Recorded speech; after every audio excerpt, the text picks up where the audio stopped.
Hi guys, welcome to a new video.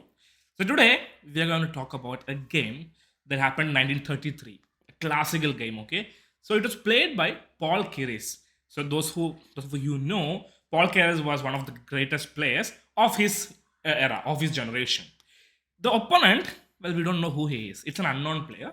But the funny fact is, this was a correspondence game, which means these guys used to send mails, postals of each moves.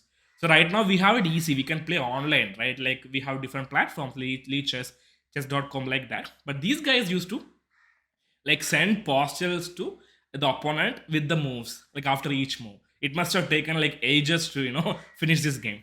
But anyways, this is an interesting game. This is a fun, like this is a amazing game, to be honest. So without much delay, let's go right into the game.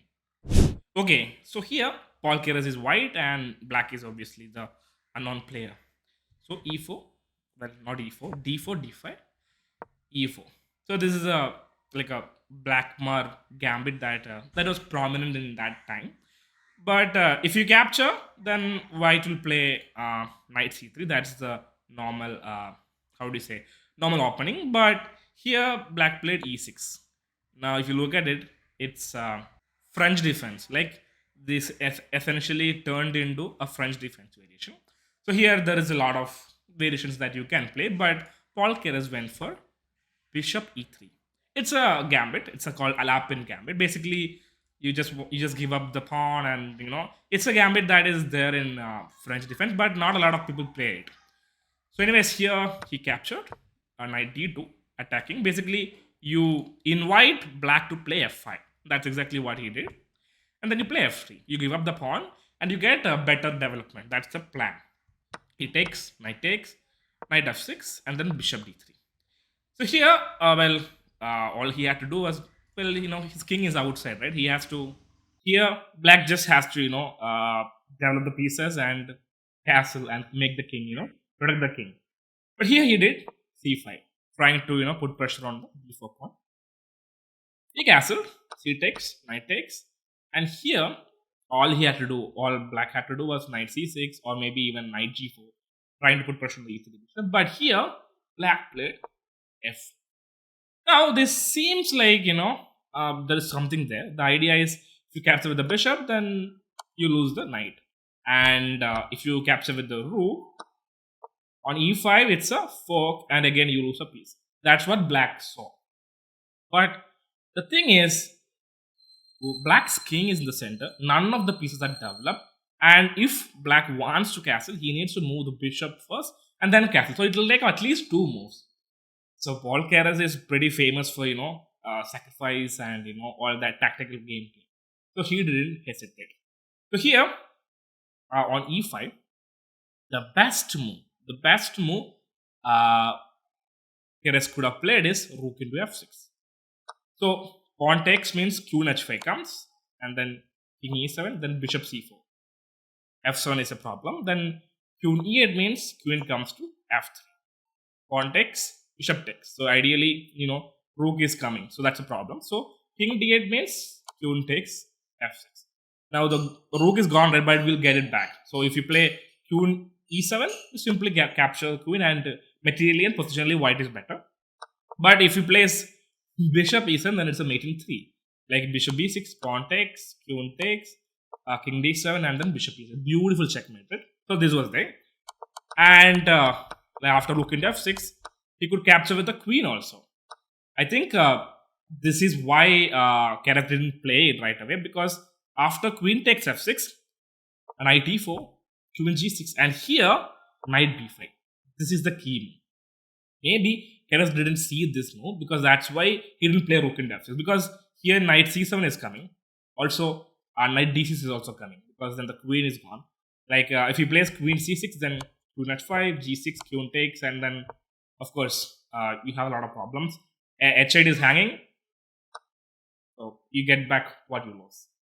Anyways, so coming back, what actually happened is here when black played e5, Keres played bishop b5. So here he played king f7, but he couldn't go bishop to d7 either, because if he goes bishop to d7, Rook into f6 is coming.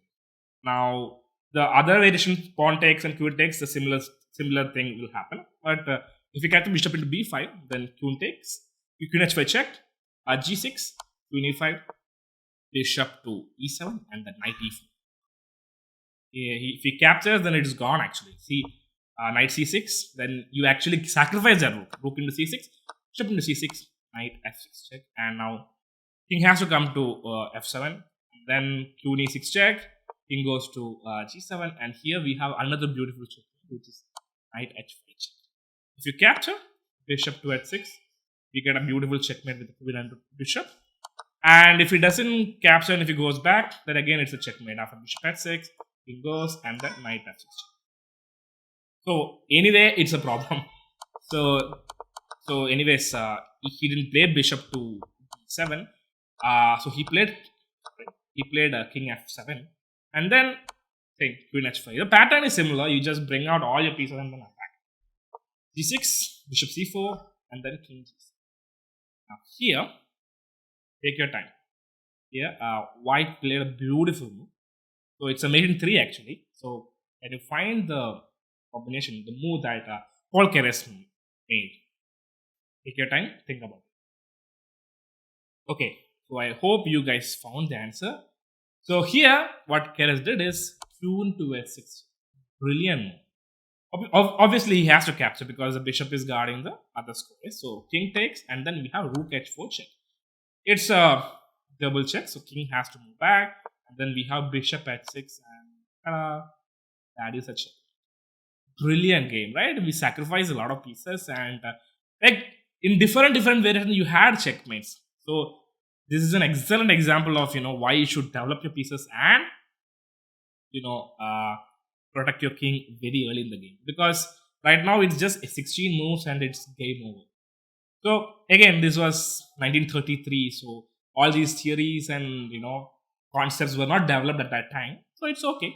You can't expect a game like this to happen, currently, because everyone is pretty much developed in their concepts and theories and everything. But again, it's a beautiful game. No harm in learning it, right? So, anyways, if you like the game, please like the video. And if you like to watch any other games, you just mention that in the comment and we'll get to it. And if you like to watch more of videos like this, more of the games like this, please subscribe to our channel, and see you guys in the next video. Thank you.